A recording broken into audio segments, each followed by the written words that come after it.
오늘은 고대 이집트의 어린 왕 투탕카멘에 대한 이야기입니다. 1922년 이집트 남부에 위치한 왕가의 계곡에서는 고고학자들의 발굴 작업이 한창이었습니다. 이곳은 언뜻 보기에는 그냥 계곡처럼 보였지만 사실은 파라오들의 비밀 무덤이 있는 곳이었죠. 도굴꾼들의 피해를 막기 위해서 일부러 외진 곳을 선정해 언뜻 봐서는 찾을 수 없도록 파라오의 묘역을 조정한 것입니다. 물론 피나는 노력을 해도 도굴을 막기는 힘들었죠. 한창 고고학의 열풍이 불던 20세기 초반에 발견된 왕가의 계곡은 고대 이집트인들의 바람과는 달리 여기저기서 도굴의 흔적이 보였습니다. 하나의 무덤을 제외하고 말이죠. 바로 이집트 케이브 이육이라 불리는 투탕카멘의 무덤입니다. 사실 도굴의 흔적이 완전히 없었던 것은 아니죠. 침입을 시도하다가 실패했던 흔적은 발견되었습니다. 하지만 미라의 훼손이 일어나지 않은 무덤이라는 점이 세간의 엄청난 관심을 불러 모았죠. 생전에는 딱히 주목을 받지 못했던 투탕카멘이었지만 죽고 수십 세기가 지난 뒤에야 사람들의 관심을 받은 것입니다. 고작 18살에 세상을 떠난 어린 파라오를 두고 사람들은 온갖 이야기를 지어내기도 했죠. 역사보다 전설에 가까운 파라오의 저주는 바로 다음 영상으로 제작 중이고, 오늘은 다시 한 세기가 지난 시점에서 투탕카멘의 이야기를 해보려고 합니다. 그러니까 미스테리나 추측이 아닌 신빙성을 기반으로 이야기를 다루는 것이죠. 그럼 투탕카멘 이야기 시작해볼까요? 기원전 1341년 신왕국 이집트에서는 경사스러운 일이 생겼습니다. 신도시를 세운 파라오 아케나톤에게 아들이 생긴 것이죠. 바로 투탕카멘의 탄생이었습니다. 원래 이름은 아톤 신앙의 영향을 받아 투탕카텐이었죠. 뭐 그렇게 중요한 내용은 아닙니다. 아르마나에서 왕자 생활을 시작한 투탕카멘은 10살이 되던 해에 파라오로 즉위하게 됩니다. 부인으로는 이복 누이인 앙케세나멘을 맞이했죠. 앙케세나멘과 2명의 딸을 가졌지만 낳지는 못하고 전부 사산했습니다. 평생토록 자녀가 없었던 것이죠. 어린 왕이었지만 투탕카멘의 기록을 살펴보면 전투에 나섰다는 이야기가 많습니다. 물론 다리가 불편했던 투탕카멘이 최전방에 나서서 싸웠을 가능성은 낮겠죠. 자세한 전투의 기록이 등장하지도 않습니다. 사실상 투탕카멘의 이야기는 이것이 전부죠.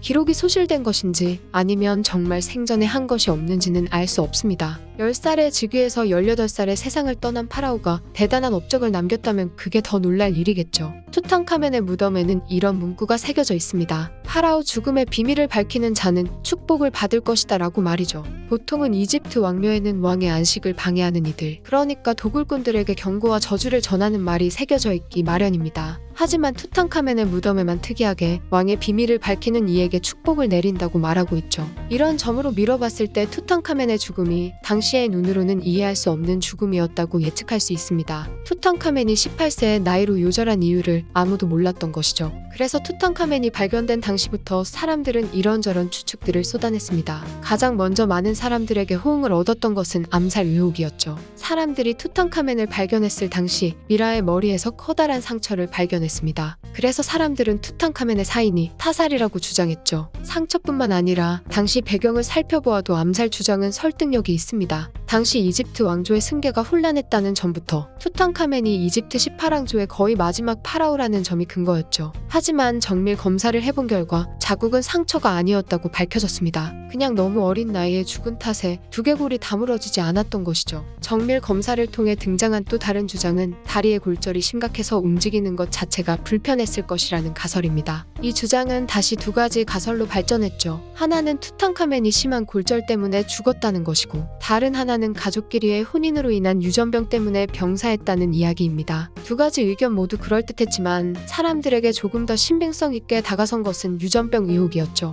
애초에 아케나톤 역시도 가족끼리의 결혼이 불러온 유전적 기형을 가지고 있었습니다. 아케나톤의 지병이 그대로 투탕카멘에게 이어졌다고 보는 것이죠. 현재에는 가족끼리의 결혼에 의한 지병설이 보편적으로 알려진 투탕카멘의 사망 원인입니다. 물론 다른 의견도 등장했죠. 투탕카멘이 말라리아에 걸려 사망했다는 이야기도 있습니다. 이런 주장이 등장한 이유는 유전적 검사 결과 투탕카멘이 말라리아를 일으키는 열대 열원충에 감염되었다는 사실이 밝혀졌기 때문이죠. 사실 투탕카멘 자체가 워낙에 미스테리의 소재로도 많이 사용되고 이런저런 이야기가 많기 때문에 전투 중에 생긴 상처 때문에 죽었다는 이야기나 전차 경주를 하다가 죽었다는 이야기 등 별의별 가설이 존재합니다. 물론 어떤 것도 콕 집어서 사실이라고 말할 수는 없죠. 어디까지나 가설들일 뿐이니까요. 사실 이번 이야기에서 투탕카멘이 어떻게 죽었는지는 그리 중요한 부분이 아닙니다. 그 누구도 관심을 갖지 않던 어린 파라오가 수천 년이 지나 세상에 엄청난 주목을 모았다는 것이 핵심이죠. 이집트는 투탕카멘이 여러 방면에서 엄청난 관심을 모으자 철두철미하게 투탕카멘의 유물들을 관리했습니다. 단 하나의 유물도 구개로 빠져나가지 못하도록 일일이 번호를 지정했고 감시원들을 붙여 고고학자들을 감시하도록 했죠. 투탕카멘의 무덤을 발견한 것은 외국인 고고학자들이었지만 이것으로 이득을 본 것은 이집트 정부였습니다. 말 그대로 손도 안 대고 코를 풀게 된 것이죠.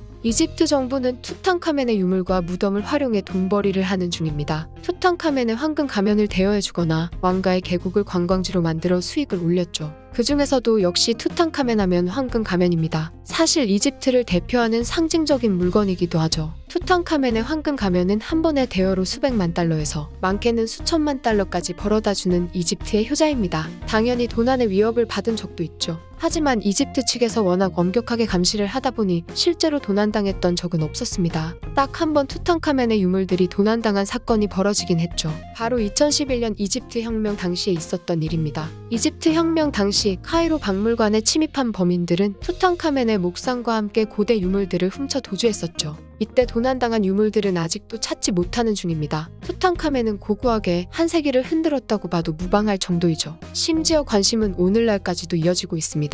2016년 세상은 투탕카멘의 단검에 집중했죠. 기원전 1300년대는 철기시대가 아니었음에도 투탕카멘은 철로 만든 단검을 지니고 있었기 때문입니다. 미스터리한 상황이었으니 사람들의 관심이 모였던 것이죠. 과학자들은 단검을 분석하기 시작했고 투탕카멘의 단검이 운석에서 추출한 철로 만들어졌다는 사실을 밝혀냈습니다. 고대의 기술로 운석에서 철을 추출했다는 사실도 놀라운데 이 정도로 정교한 철기 재련 기술까지 갖췄다는 사실은 충격적이었죠. 꽤 오래전부터 있었던 괴담이 다시 사람들의 입을 오르내리기 시작했습니다. 고대 이집트 문명은 외계인이 만들어낸 것이라고 말이죠. 세상을 놀라게 만든 사건도 있었던 반면에 너무도 허무하게 끝나버린 이야기도 있습니다. 이것 역시도 꽤나 오래된 전설이죠. 투탕카멘 무덤의 벽 너머에 비밀의 방이 있을 것이라는 전설입니다. 심지어 대부분 진짜라고 믿었고요. 이집트 당국이 나서서 조사한 결과도 벽 너머에 방이 있을 확률이 매우 높다고 나왔으니 세상의 관심은 투탕카멘 비밀의 방에 금세 쏠렸습니다. 고대 이집트의 왕조가 워낙 여러 매체에서 인기몰이 중이었으니 말이죠. 하지만 2018년 레이더로 조사해본 결과 무덤 벽면 뒤에 숨겨진 공간은 없다고 결론이 나버렸습니다. 사실 너무 허무맹랑한 이야기이긴 했죠. 진짜 전설에서나 나올 법한 이야기였으니까요. 투탕카멘이 발견된 지 한 세기가 지나고 있는 지금도 투탕카멘에 대한 관심은 식을 생각이 없습니다. 최근에도 고고학자의 탐사를 다루는 어드벤처 장르의 미디어에서는 빠지는 일이 없이 매번 등장하는 파라온이 말이죠. 생전에는 그리 큰 영향을 뿌리지 못하던 투탕카멘이 죽고 3000년이 넘게 흘러서야 가장 인기 있는 파라오가 된 것입니다. 정말 세기를 넘나드는 인기몰이죠. 오늘 함께 나눠본 이야기들도 재밌기는 하지만 투탕카멘에 관련된 이야기 중에 가장 흥미로운 것은 따로 있습니다. 서론에서도 잠깐 언급했었던 파라오의 저주이죠. 오늘은 최대한 현실적인 이야기들 위주로 풀어보다 보니 파라오의 저주는 다루지 않게 되었습니다. 바로 다음 영상에서 보시죠. 고대 이집트의 어린 왕 투탕카멘의 이야기. 이번 편은 여기까지입니다.